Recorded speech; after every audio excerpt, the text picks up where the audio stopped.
సింహరాశి వారికి ఈ వారంలో మిశ్రమమైనటువంటి ఫలితాలు ఉన్నాయి.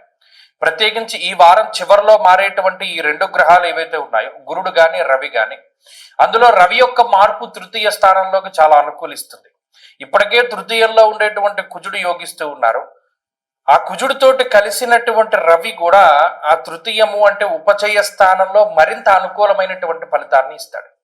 ఆరోగ్యం నిత్య సంతోష, ముఖ్యంగా రవి ఆరోగ్యాన్ని పెంపొందించేటువంటి గ్రహం. ఈ సింహరాశి వారికి మరి అష్టమ శని ఉంది కదా, అష్టమ శని వల్ల అనేక రకాలైనటువంటి అనారోగ్య సమస్యలు, నిజంగా వాటిని ఎంత టెస్ట్ చేయించుకున్నా కూడా దానికి సంబంధించిన మూలాలు దొరక్క ఇది దేనివల్ల వస్తుందో, ఈ నరాలకు సంబంధించిన ఇబ్బంది, లేకపోతే తలకాయ పోటు, తల తిరగడం దగ్గర నుండి అనేక రకాల సమస్యలు, ఏదైనా చిన్న చిన్న అనారోగ్య సమస్య దగ్గర నుండి పెద్దదాని వరకు ఏదైనా సరే అష్టమంలో ఉండేటువంటి శనేశ్వరుడు దానికి కారణమవుతుంటే ఈ రవి ఆ యొక్క దోషాన్ని తొలగింపజేస్తాడు. ప్రధానంగా ఆరోగ్యాన్ని రవి ఇవ్వబోతున్నారు కుజుడితోటి కలిసి. అది చాలా ముఖ్యమైనటువంటి విషయం, సింహరాశి వారికి ప్రధానంగా కావలసినటువంటి విషయం. ఎందుకంటే ఆర్థికమైనటువంటి లోటు లేదు, ఉద్యోగపరమైనటువంటి సమస్యలు లేవు, అటు ధనస్థానమందు అలాగే లాభస్థానమందు గ్రహాలు పూర్ణమైనటువంటి శుభగ్రహాలు ఉండి యోగిస్తూ ఉండి డబ్బు సకాలంలో వస్తూ ఉన్నది.